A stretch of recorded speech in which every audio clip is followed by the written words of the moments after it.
Well, as Julie said, my name is Hillary. I've had the privilege of working at Wings of Shelter for coming up on 3 years now. And first, I just want to give a huge thank you to Julie and her team at Project Outreach, and to Anna and Path to Freedom and Evan and all the people at Life Christian Church that have put this event together.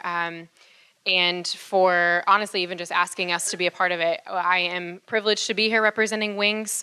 And I, just as a show of hands, how many of you have ever had any sort of training or received any information about what human trafficking is? Okay, so a good number of you in the room. How many of you are aware that it's happening in Naples? Okay, good. Most people are not. So I'm glad that you guys are, and I hope that when you leave here with information that we're training you on tonight, that you'll be able to share that information with other people. There is a growing movement of awareness, and we're grateful for that. We're grateful that people are talking about human trafficking, that it's gaining awareness and attention, and we know that in order to see it wiped out, I believe that our generation, that we will see it end in our time, but in order for that to happen, it will take an army of people that know what it looks like, that know how to identify it, know what to do to intervene, and also are working to prevent it. So, Evan, next slide, thank you. So human trafficking is a form of modern-day slavery, and I know most people assume that it ended with the Civil War and everyone is free, but there are actually more people enslaved today than at any other point in history, and it's a process where traffickers use force, fraud, or coercion to control victims for the purpose of either commercial sex, which is mostly what I'm going to focus on. Wings of Shelter works with a very specific population within the overarching theme of human trafficking. We work with minor female victims rescued out of domestic sex trafficking. So we're working with American girls that were trafficked for commercial sex. So trafficking involves either commercial sex acts or labor and services, and all of this is happening against their will. It involves minors under the age of 18 who are involved in commercial sex. You don't need to be able to prove that there was force, fraud, or coercion, because just by being under the age of 18, they're not legally allowed to consent. So sex trafficking, that's specifically where individuals perform commercial sex, are forced to perform commercial sex, and then labor trafficking is where individuals are forced to perform labor or services. Next slide. So in order for something to be qualified as human trafficking, you have to have actions, means, and purposes. So the actions are either inducing, recruiting, harboring, transporting, providing, or obtaining. And then the means by which that's being accomplished is force, fraud, or coercion. So just right off the bat, I hope everyone understands the difference between prostitution and human trafficking, that there's no choice involved, whether someone says that they made it a choice or not. If they've been forced or coerced into it, or again, if they're under the age of 18 and it's commercial sexual exploitation, whether they have agreed to it or not doesn't actually hold up in any sort of court of law, because as long as you can prove that they were forced or frauded or coerced into being there, that they were not there by their own choice. And then the purposes are either commercial sex or labor and services. So you have to have one in each category, the actions, the means, and the purposes, for it to be considered human trafficking, and they you do have to be able to prove that, which is really difficult sometimes. And I think some of what we're going to see when we talk about statistics is that there's a certain number of calls that are reported every year to the hotline, and that's somewhere, I think right now they're running at about 1,000 cases, confirmed cases of human trafficking since in the year 2016 have been made to the National Human Trafficking Resource Hotline. And there are estimates of about 100 to 300,000 American kids that are at risk for being trafficked every year. So that is a disparaging difference between what's being reported and confirmed as a trafficking case and the kids that are at risk for that, because it can be really difficult to prove that it happened. It can be really difficult to find the victims. It's incredibly difficult to get them in a position where they're willing to testify against the perpetrator. It's really difficult to find the perpetrator. So these are all the types of things that allow human trafficking to continue to occur and make it difficult for prosecution to do their job and to get the bad guys and put them behind bars. So next slide, please. To focus specifically on domestic minor sex trafficking, that's commercial sexual exploitation of American children within United States borders. So there's still a misconception. Maybe you know human trafficking is happening in Naples, in Lee County, Lee and Collier County, but there's still a misconception that it's foreign nationals that are smuggled into the States and then trafficked while they're here. But domestic minor trafficking is specifically the recruitment, harboring, transportation, or obtaining of a person where the person is a U.S. citizen or a lawful permanent resident under the age of 18. So these are our kids. These are kids in homes in your neighborhood, potentially. They're everyday American kids, and traffickers know how to prey upon them. The internet is a dark trap full of deception and strangers preying upon kids.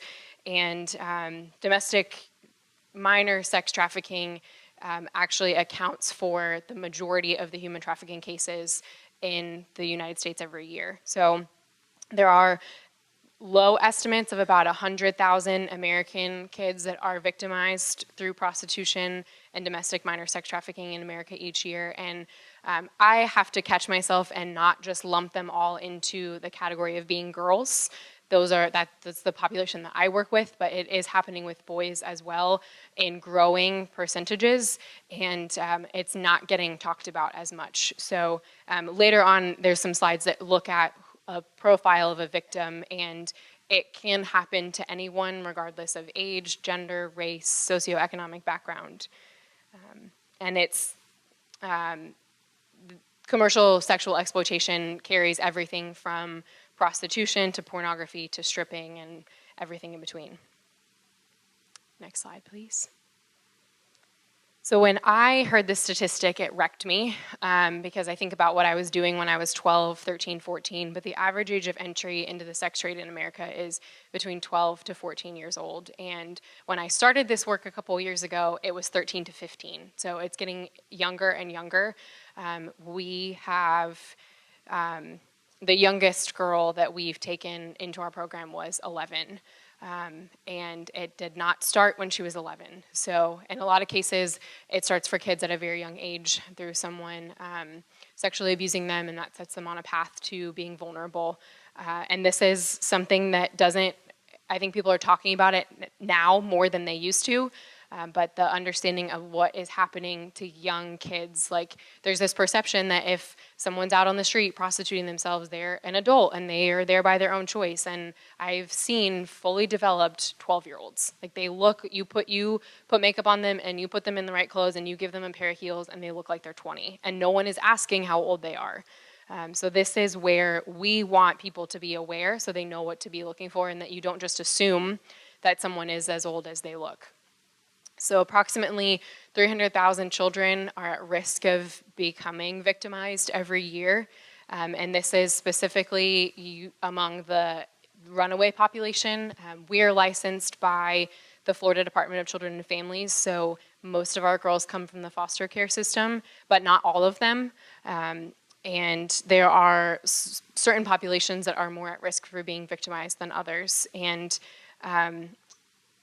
more than half of the underage sex trafficking victims, 75%, said that they had been advertised or sold online. So I think that shows us where this is taking place. And that's, again, some of the difficulty. It's not always out on the street where it's visible. It's taking place online where it's hidden and it can be happening right under our noses. And thankfully, law enforcement is doing a lot to shut that down. They're doing everything that they can, but as soon as you shut one site down, another one pops up because this is a fallen, broken world that we live in, and there's a lot of perversion, and it's just the work that we're doing to fight this can sometimes feel like it's being drowned out by all the evil in the world. But we, personally at Wings, we focus on changing the life of one individual at a time.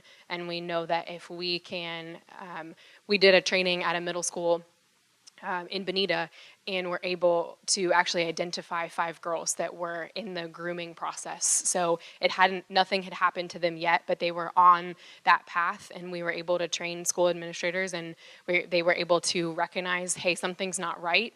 and to stop it before it happened. So we hope and we pray that something that you learn here tonight or in a conversation you have with someone else that we can stop it before it gets to the point where it's too late, because I want to put myself out of a job. I don't want to have to run a shelter for trafficking victims, because I don't want there to be any more trafficking victims ever again. I want to stop it before it happens. I got off on a little tangent there. Next slide, Evan, please. So there's no single profile for trafficking victims. There have been dozens of girls that have come through the Wings of Shelter program since I have been here, and they have been every shape, size, color, ethnicity, intelligence, socioeconomic background, family background. It can occur to adults and minors. It can occur in the rural, suburban, or urban communities. It doesn't matter where you are or what it looks like. It doesn't matter the background, doesn't matter how much money they make, it doesn't matter how much education they have. Without being educated about what human trafficking looks like and how to not become a victim, there really isn't anyone that's not susceptible to it, because traffickers know they have very specific methods of recruitment, very specific methods of control, and they know how to compel and force people to do what it is that they want them to do. And they also know how to identify the ones who are vulnerable and how to prey upon those vulnerabilities. So while it does span every demographic, there are certain circumstances or vulnerabilities that lead to there being a higher risk of victimization. And as I mentioned before, a lot of that is, runaway and homeless youth, because they're already vulnerable. They don't have someone looking out for them. A lot of the girls that we have in our program came from broken homes, and they ran from those and ended up on the street, or they went to live with someone that they thought was going to take care of them, because what was going on at home was not so great, and that starts the process. And there's a pretty high percentage of trafficking victims who were also victims of either domestic violence or sexual abuse, typically from a young age. So that sets them on the process of not understanding what is or isn't safe, not understanding that they can tell someone no, not understanding that they don't have to do, they feel like they don't want to do it, but they think that they should, so they just go along with it. So there are certain things that lead to that increase the possibilities of being victimized. And then the next slide, please. As far as the traffickers, just like there's no one specific profile for a victim, traffickers can be any demographic. There's a stereotype that it's only men, but that's changing. There are women that are used to recruit as well. There are other victims that are used to recruit, so kids themselves can be traffickers. They can be, foreign nationals, they can be citizens, they can be men or women, they could be family members, someone that the victim trusts, they can be complete strangers that gains the trust over time, and anything in between. And they can also be working individually on their own or within an extensive criminal network. So gang trafficking is becoming increasingly prevalent, where they're working within a whole network of people. And their one commonality is that they prey on people who are hoping for a better life, that they are vulnerable to something that the trafficker has to offer, whether there's a physical dependency, a physical need, or an emotional dependency. And even in some cases I've seen, there wasn't any sort of vulnerability, and the traffickers create one. There was a survivor that I heard speak at one point, and she mentioned that there was a cute guy at school that ended up actually date raping her and photographing it. And she had obviously no idea that it happened. She came from a very affluent family. It was a small town. Her dad was a doctor. And they showed her the pictures afterwards, and you can't tell from the picture that it's date rape. It could have been consensual for all anybody knew.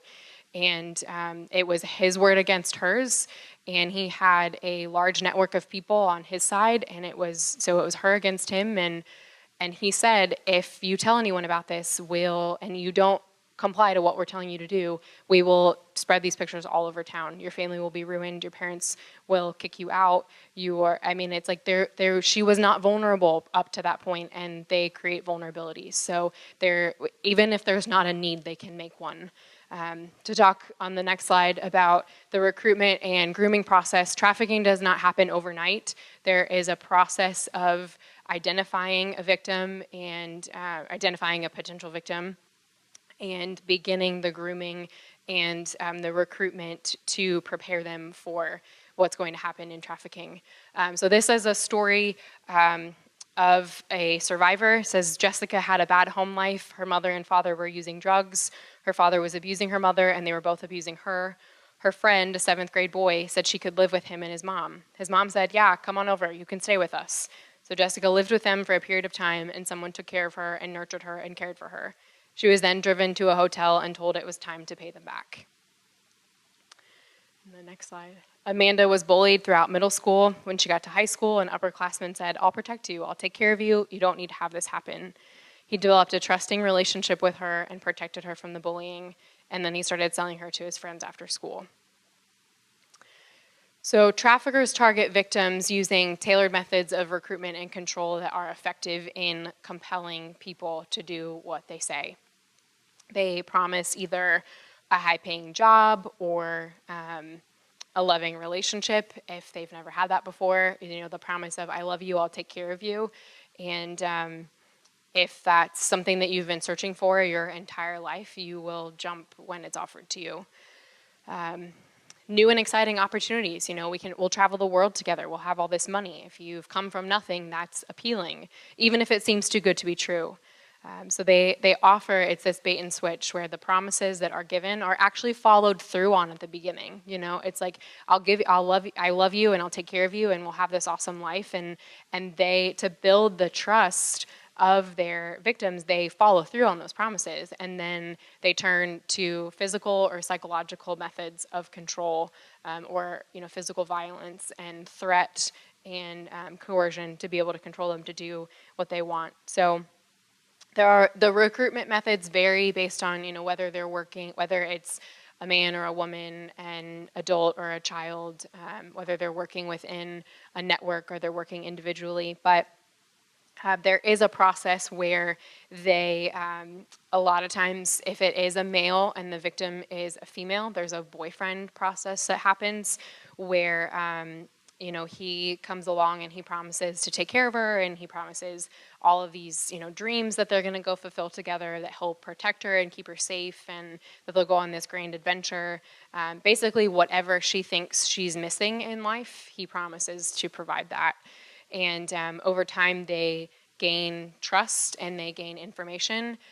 There's some statistics that I've seen where the traffickers can be of the same ethnic or socioeconomic background, so that they feel like the victim feels like she can relate to him, and that's a process of gaining trust. I've seen stories where, especially with kids in foster care or who have been adopted, this guy comes along and says, I was adopted too, and my parents kicked me out when I was, 15 because they just didn't love me anymore. And she's terrified that that's what's going to happen to her. So she feels like this guy can relate to her, and he says, I'll never let that happen to you. I promise I'll keep you safe. And all of a sudden, she is dependent on him. She is vulnerable, and he knows it. So as they're gaining information, they're identifying what the need is, and they're filling it, the victim becomes dependent on the trafficker. And there's this feeling of, owing them. There's a debt that they have to pay back now. And a survivor, there's a testimony, she said, in this recruitment grooming process, up to this point, no one had ever tried to touch me. No one had ever made me feel uncomfortable or unsafe, or that they could harm me. So it's all fun and games at the beginning. And then the bait and switch, the rug is pulled out from underneath them. So once the trust and the dependence has been gained, the abuse begins, and they claim that, the money that was spent on rent because I let you sleep on my couch, or the money that was spent on the clothes that we bought, or the money that was spent on this trip, that has to be paid back. And this is how you're going to do it. And if you don't, I know where your mom lives. I know where your little sister is. I know all of these things about you, and you can't go to the police. They won't believe you. You can't. No one will help you. You have to do this. So there's some common misconceptions that hopefully we are breaking here tonight and you are being educated and equipped with the truth and the reality of what human trafficking is. But there is a misconception that for it to be human trafficking, there has to be physical restraint. And if a victim is free to come or go as they want, because sometimes victims remain in their home and they sneak out at night, or they work when mom's not home because mom's a single mom and she works the night shift, or they over summer vacation they're away at camp, or it's like they could be anywhere. They don't necessarily have to be locked in a brothel for it to be human trafficking. So. And there doesn't have to be any sort of physical restraint or force that's used. There's a lot of psychological and emotional abuse and restraint that's used. There are trauma bonds that are created, and even if the victims are literally free to walk out the front door, they don't feel like they can. They don't, because of everything that he's threatened them with, or because of the dependence, because of believing that they love him, and that they couldn't do that, they couldn't leave. So. Another misconception that if the trafficked person consented to be in their initial situation or was informed about what type of service or labor they would be providing, or that commercial sex would be involved, then it can't be human trafficking or against their will because they knew better. And again, the idea of force, fraud, or coercion, so it doesn't matter if they, especially if they're under the age of 18, it doesn't matter if they initially consented to whatever so-and-so was forcing upon them. And that's not the initial agreement, saying, okay, well, you knew what you were getting yourself into and you went along with it. That what if there's force, fraud, or coercion, that trumps the initial consent. And I also just want to throw out there, I don't know any young kid that thinks, yeah, I'd like to be a prostitute when I grow up. So even if someone says they're there by choice, how did they know how much money to charge? How did they know how to get someone to come to their hotel room? How did they know what to do? It's like someone somewhere had to teach them how to do that, and that is trafficking. That's the grooming process. That's not something that someone ends up in by their own free will and their own choice. And they're also not, if they're not free to leave, if they're not the one keeping the money at the end of the night, they're not the one deciding how much to charge, that they could stop whenever they wanted. There's such a difference between, okay, she's choosing this for herself and this is being forced upon her. There's another misconception. This one is one of my favorites. That victims of human trafficking will immediately ask for help or assistance and will self-identify as victims of the crime. And this was difficult for me to swallow when I first started this work, because I think we as Americans have somewhere along the way gotten this savior hero complex, like we're gonna save everyone and everything.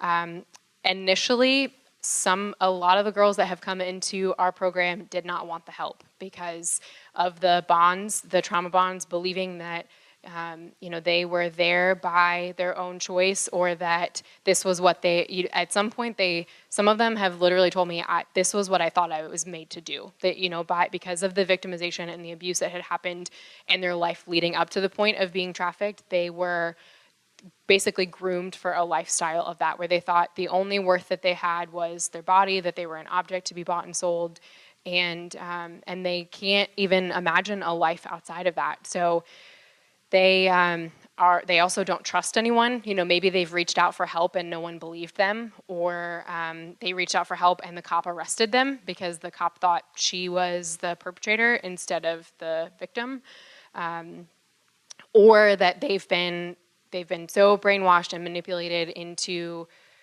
if someone asks you how old you are or where you came from, you lie. You do not tell them what is happening. So they don't trust law enforcement. They don't believe that there's anyone that can help them. And it's also really important to avoid making any sort of snap judgment about who is or isn't a victim of human trafficking. Because like we mentioned with the victim profile, it could happen to anyone, regardless of their history or what they look like to you or what you think might be happening. So with the few remaining minutes that I have left, I just want to take a couple of minutes to share specifically about Wings of Shelter. I'm really grateful that this conference specifically has tried to focus on the local problem. I know Anna's going to share a lot about that later. And we just want to make sure, I learned about human trafficking when I was in high school. assumed I had to move to town to do anything about it. And I actually grew up in Fort Myers and moved back here after college and found out about Wings of Shelter, and the fact that a shelter had to exist in Lee County for victims of human trafficking meant that there had to be victims of human trafficking in Lee County, and that floored me. This isn't, Wings of Shelter has been around for going on 9 years. So this is not, we're not new to the idea. But it is, our services are still needed, and more shelters are needed. The amount of victim services, I think the report is old. I think it's from 2014 or 2015, but there are only somewhere between like 30 and 36 beds in the entire state of Florida, specifically for human trafficking victims. Thank you so much. They need to be somewhere where they know that they're safe, where they know someone can't find them, where they can't run away because they have access to their resources. So we need a network of shelters across the entire state of Florida that when victims are found here, that we can reach across to someone and say, in Broward County or Tallahassee or somewhere far enough away from them, but there just aren't resources or aren't services. They get placed somewhere where they don't actually get the help that they need. So Wings of Shelter is specifically for, the girls can have every other background under the sun, but if they have not been identified as victims of domestic minor sex trafficking, then they do not come into our program. So we are specifically for minor victims, female victims of sex trafficking. We're licensed by the Florida Department of Children and Families, so we operate like they're legal guardians when they come to us. We provide medical services, counseling services. We are a faith-based organization, so part of our program, they are required to attend church. We can't force that they participate. You can lead a horse to water, but you can't make them drink. But we know that a huge part of the healing and the restoration that will come in their lives to restore what has been done to them has to take place spiritually. That the abuse that they have experienced has affected their mind, their body, their soul. And without that faith element, honestly, I don't know how anybody could do this work without believing that there is a God who is restoring what is broken and who is making all things new, and that one day this will never happen again. So we are faith-based. We stand on that. We encourage our girls in devotions and youth group, and the counselors that they see are Christian women who are licensed in trauma counseling.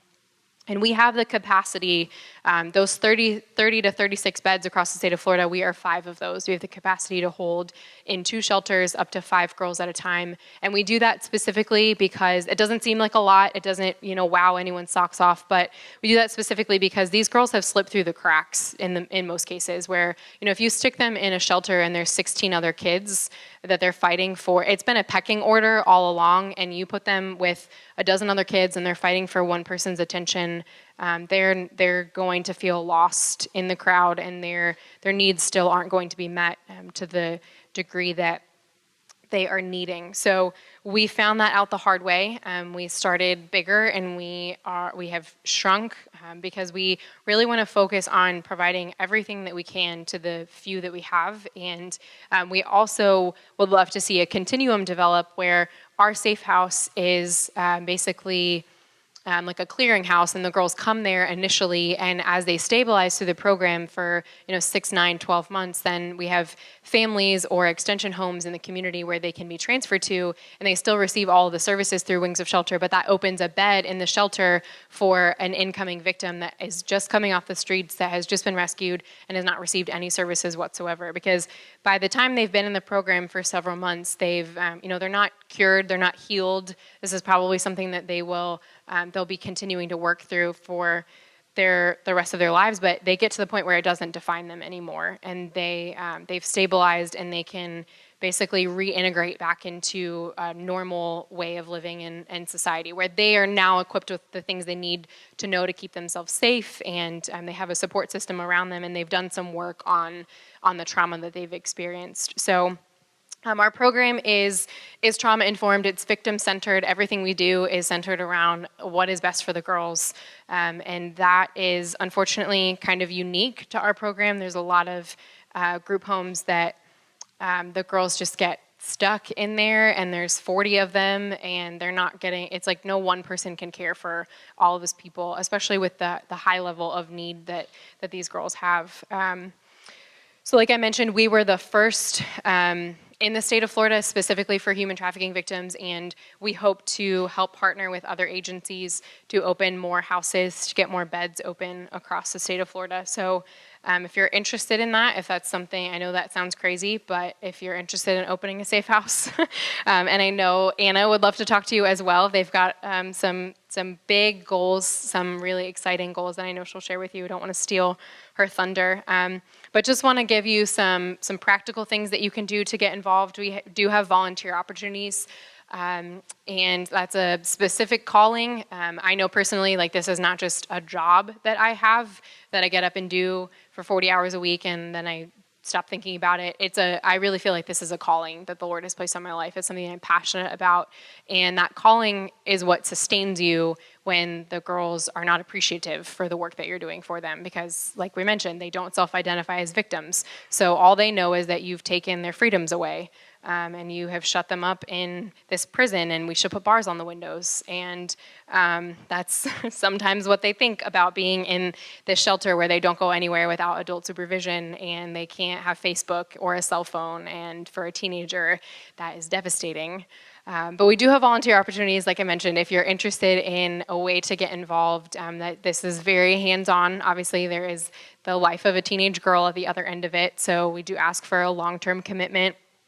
And this is through our Big Sister program where female adult women are matched with a girl in our program and spend time together every other week as a big sister, just building a relationship and making a positive impact on her life. And then we have volunteers that help with transportation, taking a girl from point A to point B, getting her to counseling appointments or from school back home and various things like that. And in addition to all that, we have a fundraiser coming up in September. It's a golf tournament in the area, and we have another big one in March every year, and we're looking to expand that.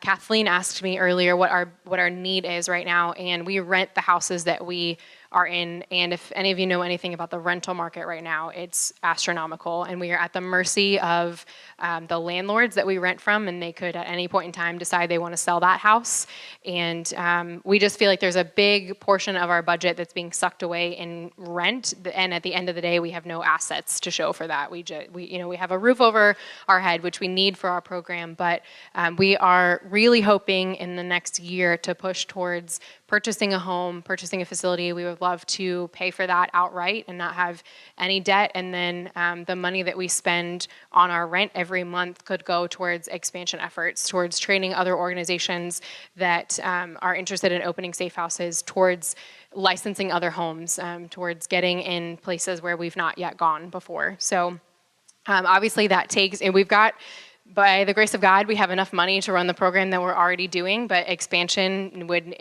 require an influx of money. So we're planning some new fundraisers and just ways to get out into the community and spread the awareness. So I always tell people, in a room this size, it's like there's however many of you in here right now, but you have a circle, you have a sphere of influence that you impact that I do not impact, that Wings of Shelter does not impact. So you go places every day and you interact with people that maybe you know about a lot about human trafficking now, but they've never heard about it. So even if even if each of you just tells one person, you've multiplied the number of people that we have that are aware and educated and empowered. So I hope that this has been enlightening and eye-opening for you, and I know that what we have up next and the rest of the program will be as well. So thanks so much.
was 13. I was 13 when I met my boyfriend.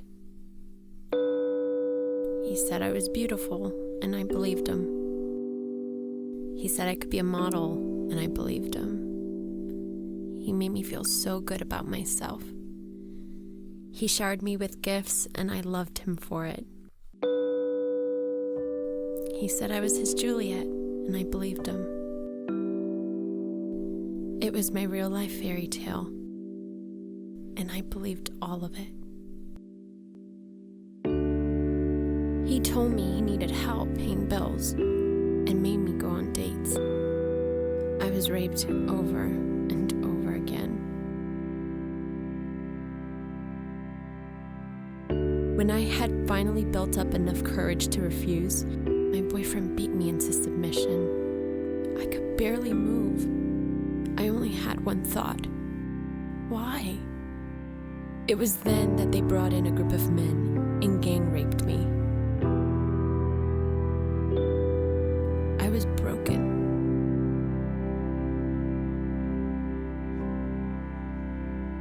From then on, I was a different person. I was submitted to a public website where I could be purchased and used for a night. I was used over and over and over again. I found out that there were 9 others, all younger than me. Some of them were raped 10 times in a night by different men. I was in this life for 2 years. How did this happen to me?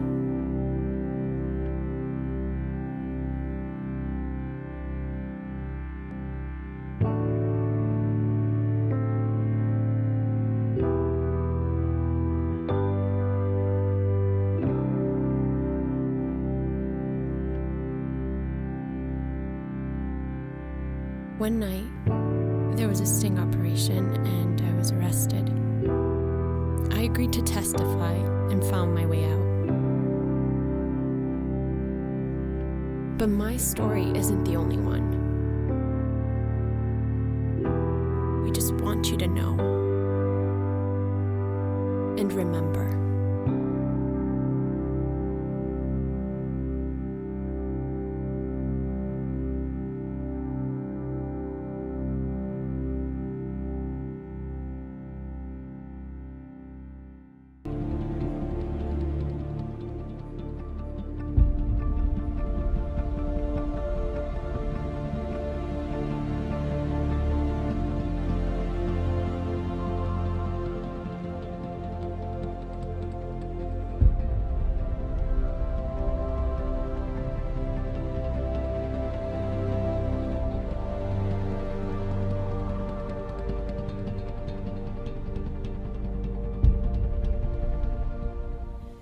She was 4 years old the first time a man looked at her the way a man looks at his wife on their wedding day.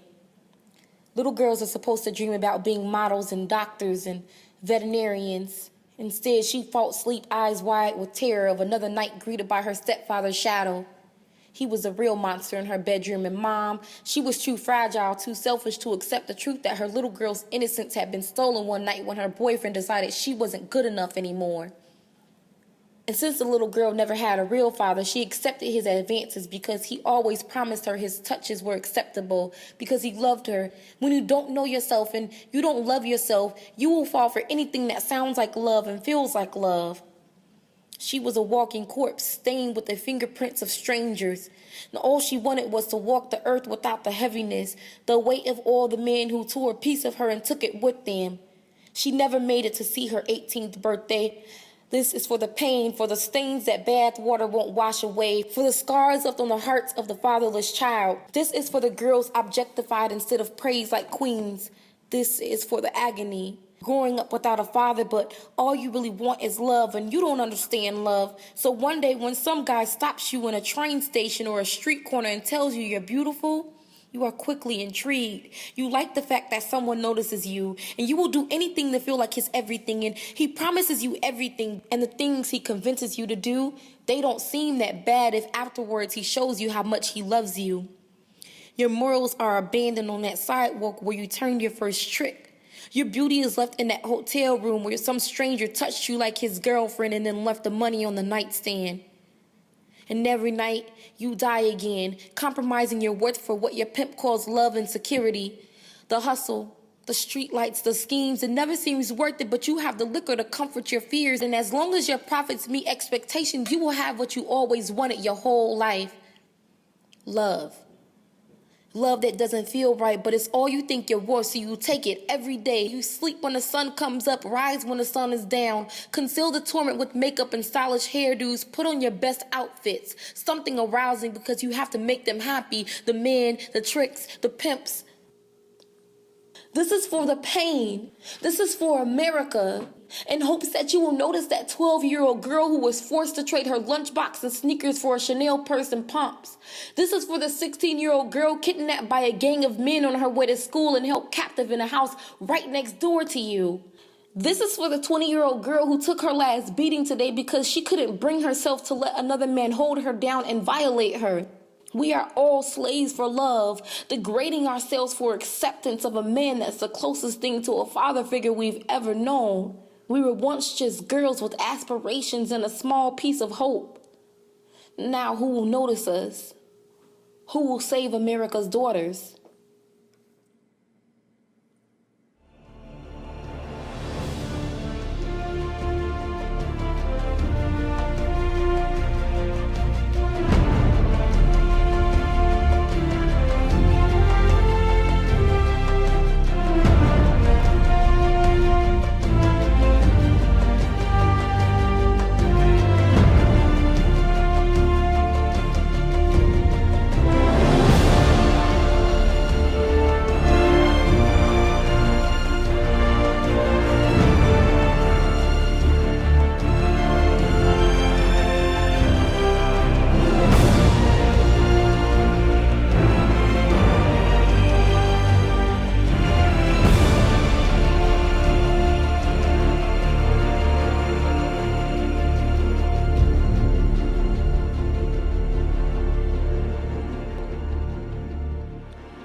Human trafficking is a problem that will shock you. It's elusive, a subject most reject even acknowledging that it exists. These are the realities that hide in the shadows. And once it's brought into the light in all of its graphic detail, you just can't shake it. When you read of her story, horrific story, when you fully start to grasp that this is the reality of somebody else not far from you, when you go home and you lay in bed and you think about it at night, you say to yourself, how can this be? Most of us are fortunate. We travel in circles as a part of a community with people who live pretty good lives. A roof over our heads, laughter in our homes, encouragement in our lives, and safety at night. It is easy to get lulled sometimes into thinking that no harm could be done to anyone in a place like ours. But when we come into the reality, and depending upon where we put our charitable efforts, we see firsthand that life isn't nearly this good for everyone. In fact, in this life, there are 21 million people right now held in human trafficking. Sex trafficking on the spectrum of good and evil fall way beyond the evil side, to such an extent that it shakes us to our very core. These people are abused, they are taken advantage of for no other reason except the fact that they are vulnerable. With this knowledge, knowing that just a few miles, a few moments away, someone is suffering from this fate. How do we go about our daily lives and not try to do something to help every single person that has been swept away in this horror? A certain percentage of young girls who are part of this sex trafficking are abducted, and simply by chance, because of circumstances, there's an even greater percentage of girls that are at risk because of their home life, or should I say lack of home life. Statistically, they had no chance. It was never up to them. These young people who have been brought up in difficult circumstances are vulnerable. to no fault of their own. But every young person deserves a good life. So in some cases, they try to escape an unhappy home and only to find themselves in the grips of their predators. Just like that, they are property in the hands of somebody else. Their body, nothing, but a product to be sold for profit that they will never see. They're living a new life that they can't get out. What can we do? How can we even begin to help when we can barely fathom the thought alone? We can make everyone aware of this unimaginable situation and face the facts. First and foremost, this is happening right here in this beautiful town that we consider our home, Naples, Florida. This is happening where we live, where we laugh, where we create memories, but most importantly, where we raise our own children. It is happening here in Collier County. All of us have been given gifts in our lives. We are fortunate. We've been given the gift of growing up in a good home, receiving a good education, being surrounded by people that love us and support us. The list is endless. We have everything to be thankful for. It is our moral and divine obligation to give back. We've been given this gift of empathy and a gift of compassion. How do we then put these gifts to use to work together to make a life better for others? Tonight's conference is highlighting a group of individuals who weren't given a chance, who sometimes don't have a roof over their head. They have not heard laughter like we have. They have not received the encouragement we have. This group of individuals was not protected. They were not kept safe the way we are. They are vulnerable. They are at risk, and they are living a nightmare. We can't sit back any longer and do nothing. We must put our gifts together and use them to save them. Every person we save makes this world a better place. Let's give these people a chance that their circumstances didn't. Let's give back and redirect the course of someone's life. Let's bring them hope by creating a path to freedom. 7:02 p.m. on January 30th of 2015. Most of you may not remember what you were doing that night, but for me, that moment in time will be etched in my heart forever. I was invited with a handful of people to go to Fort Myers to listen to a story of a young girl that shared her story, her horrific story of being in sex trafficking for 2.5 years. It was shocking, to say the least. She shared something that night that I will carry also forever. She said one of her traffickers impregnated her. And at 4.5 months of being pregnant, she was forced out in the streets to service 59 men in one night. Yes, that's exactly what I said. How could this be? How could this be possible for any human being to endure such a horrific act? I knew that night I had to do something. I didn't go looking for this. This came looking for me. And I answered the call. And I do believe that it is a call, Hillary. It is not a choice. It is a call. To be able to stand and see what you see and hear day in and day out what these victims go through. It's horrible. 2 million children are exploited annually in the commercial sex trade. That 2 million became real to me when I met the one. No longer was she a statistic, but she was a number, or she had a name. She had a beautiful face. But most importantly, she had a hope and a promised future. And I'm happy to say that today, she's doing well. She's been restored. She's been reunited with her family. She's actually working a full-time job. And she's even gone before Congress twice in this last year, hoping to change the laws for the victims.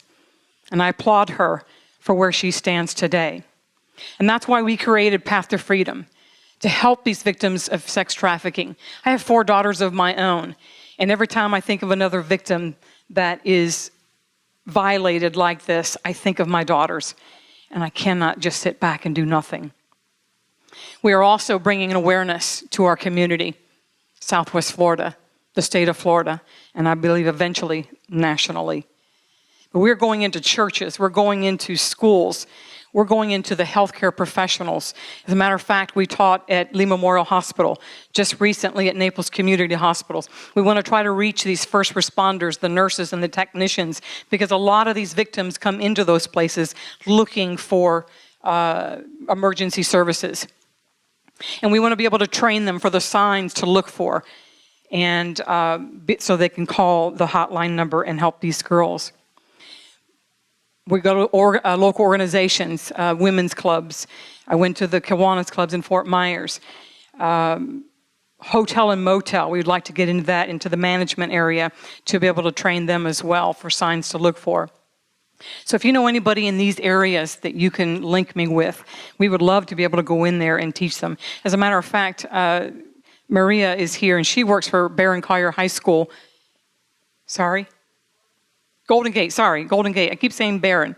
And they're asking us to come in before the teachers come back to train the teachers for signs to look for. Because some of these kids, as Hillary was saying, they go to school.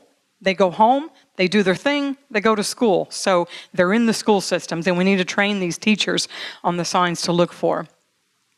Next slide. Florida is actually ranked number 3 for human trafficking in the nation, which is kind of shocking. Main reason is because of the ports, and also Tampa, Florida, being very high in pornography and, of course, strip clubs. It is the 3rd fastest growing crime here in the United States. It's a $150 billion industry. That's a lot of money. 99 billion of that right there is alone in the commercial sex trade. Next slide. As Hillary said, slavery still exists today. There's an estimated between 21 and 27 million people in human trafficking worldwide. 12.3 million of those are actually in sex trafficking. 80% are women, 50% are children. I myself am an advocate through the state of Florida, and I have seen my 2 first male victims at DJJ, 15 and 16 years old. They are affected as well, and the average age for them is 11 to 13. It's amazing that you can sit in front of these kids and listen to them as they're sharing their stories. It makes me just want to cry. And the emptiness that you see in their eyes, and the love that they are yearning to have, and the love that they so need, is just amazing. Next slide. Let's bring it a little closer to home. Collier County. I've been very close with the sergeant that's involved or over the human trafficking task force here in Collier County. Collier County in 2014 had 27 active cases. Out of those 27 active cases, 19 victims were rescued. Out of those 19 victims, 11 juvenile were rescued, were in that. 11 were female, and all were U.S. born. In 2015, Collier County had 28 active cases. And from last March till July of this year, they have rescued 31 victims in this county. Next slide. March of 2015, the FDLE halted the largest human trafficking ring in the history of the state of Florida. They arrested 15 people originally, and just recently 2 more. But these people that you see up here were from Naples, Bonita Springs, Fort Myers, Cape Coral, LaBelle, right in our area. As a matter of fact, one of the brothels was in Golden Gate, and another one was in Bonita Springs. Top row, second from the left, there's a woman. They used to call her, or they call her Christina. She would drive around Bonita Springs, dropping these girls off at the different houses, at the different brothels in Bonita. And she would actually have a ploy just in case she were ever to be stopped by a police officer. She would make sure she would always have one victim in the back seat and her dogs, 1 or 2 dogs in the front. And if anybody should stop her, she would say, "Officer, we've lost our dog, and my daughter and I are looking for our dog." She would have an excuse. But that woman was a very wicked, wicked woman. As a matter of fact, the girls that were rescued from this ring could not wait to testify of her because of all that she did to them. I don't know if you know this or not, but there are two types of pimps. There's what they call a Romeo pimp. A Romeo pimp tends to be a little bit more caring, a little bit more loving, and they nurture them. They provide food and they provide clothes and things like that. They still force them to go out and do their acts. Then you have the gorilla pimp, which tends to be a little bit more physically and emotionally abusive. And can you see the pictures over here okay? Can we have a little interaction just for a moment? Pick two from this composite up here and tell me which one you think would be more of a Romeo pimp, more softer, kinder pimp. Just give me a row and give me a number. That's a little blurry, actually. Anybody want to take a guess? Yes, that's correct. Who said that? You won. Yes, he's one of the ones, and then the lady at the very bottom, all the way far right, she was another one that was considered a Romeo pimp. Now take a guess for the gorilla pimp. Top row, first two, that's correct. And then the woman underneath him. I could get a little graphic, but I won't. They're evil, evil people, and I'm glad they're all behind bars. Two of them are here illegally, and two of them actually had criminal records. And of course, you see there were 6 female women up there. Next slide. 85% of the foster care children are at risk of being in human trafficking. The poor, the minority, LGBT, and they say that 79% of commercially sexually exploited children have a history of sexual abuse. They have a 28 times more likely to be arrested in prostitution. We need to reach these kids before they get into trafficking. Next slide. It's a $9 billion industry right here in the United States annually. The national hotline, I read they had 22,000 phone calls last year in 2015 alone. Over 4,000 of those were sex trafficking cases. You can sell a drug or a weapon one time, but a child you can sell over and over and over. Next slide. Let's say you have one victim. She services 30 Johns a night, 7 days a week, 52 weeks out of the year. One trafficker makes off of one victim $382,000 a year. Most of them have more than one girl. If they have over 3 girls, they make over $1 million in 1 year. Next slide. Talking about the victim, sexual abuse or rape. Take the same one girl, 30 Johns, servicing 7 days a week. She's been raped 210 times in 1 week. That's complex trauma. Next picture. This is a composite, which looks like there's 24 different girls, but in reality, it's 3 different girls.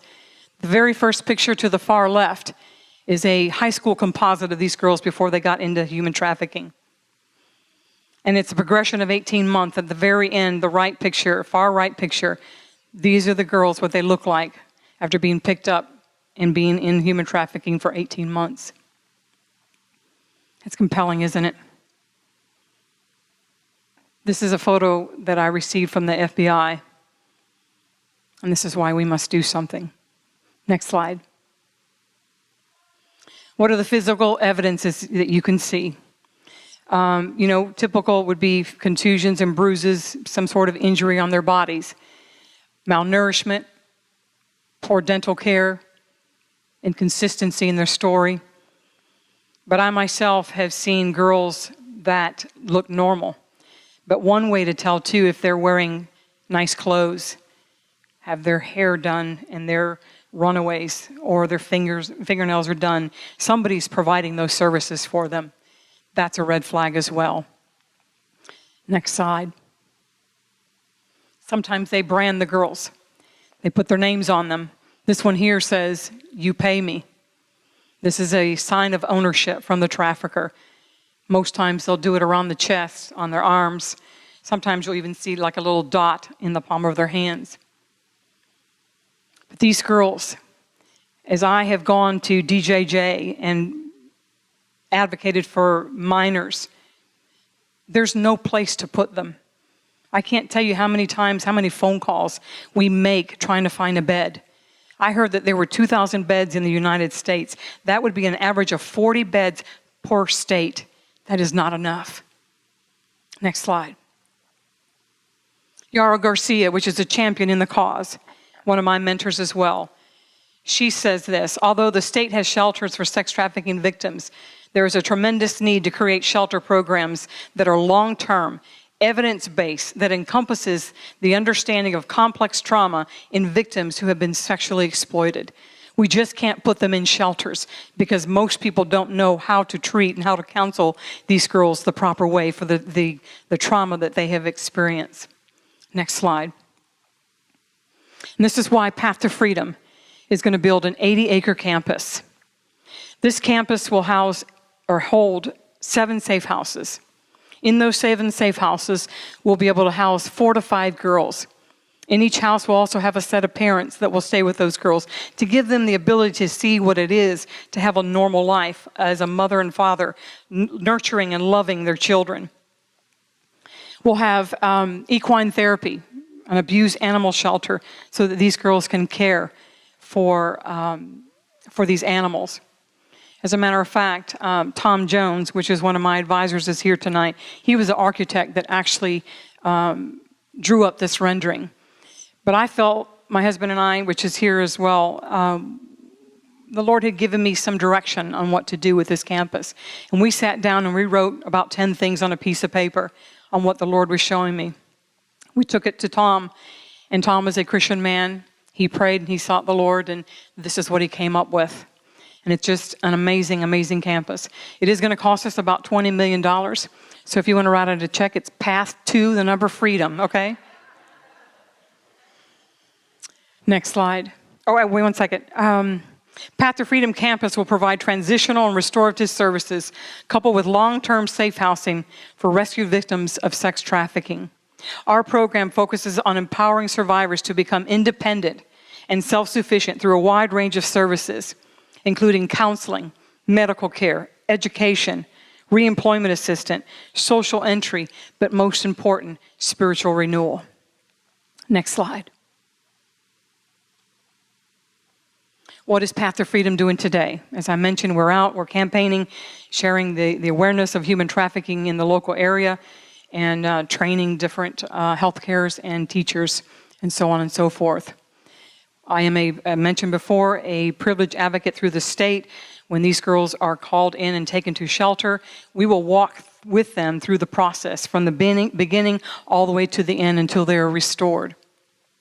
We also have a 24/7 hotline number where, like, let's say, for instance, one of the nurses at the hospital detects something different about this girl. They call this hotline number, and we will go there and make sure that they get to shelter properly. We also provide victim transportation. We will make sure that they get from where they're at to where they're going. About a month ago, I was actually able to transfer a young girl from Fort Myers to Miami to a long-term shelter there. And this girl, amazing, she was actually trafficked by her family, her brother and her mother, for 30 years. When she, probably about 2 years ago, she said she was a size 10. And when I picked her up, she was a size 0. And the reason why is because they would give her the scraps from what they had left over, and there were times there was no food left over, and she ate nothing. We actually had the privilege to take her to lunch before we dropped her off, and she ordered this steak salad. I wish you could have seen her face when they brought this food out to her. It looked so beautiful. She was afraid to touch it and eat it. It was just an amazing experience. We're also provide human survivor backpacks. Most time these girls don't have anything to wear. So in these backpacks, there's a set of clothes, some shoes, and some toiletries, the essential things that these girls will need. This year, we are going to open 2 safe houses by the end of 2016 to get our program up and running while we're out campaigning for the campus that we're about to build here. We are actually speaking with an individual here locally in town about, hopefully, keep that in prayer for us, that they would donate us a piece of parcel of land. We're looking for at least 100 acres, so if anybody would like to donate 100 acres, I'll take that too, so thank you. Next slide. How can you help us? We have several areas that you can help us. We actually have a table out in the foyer. I will have some representatives there from Path to Freedom that can answer any questions. Or, if you'd like to volunteer, we have some sign-up sheets. Please feel free. We would love your help. Next one.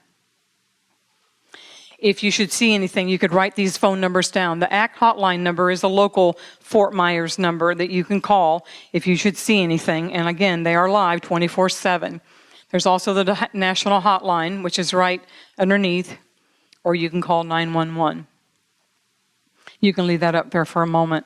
And I just want to say thank you to my team. I know I have several individuals that are here from Path to Freedom, and I could not do what we have done without them, and I thank you. And Julie, I want to thank you for the heart, the incredible big heart that you have, for opening your doors and allowing us to come in and share and providing us a platform to be able to do this. I pray blessings on you and on this church and everything that you do. So thank you so much. Thank you for your time.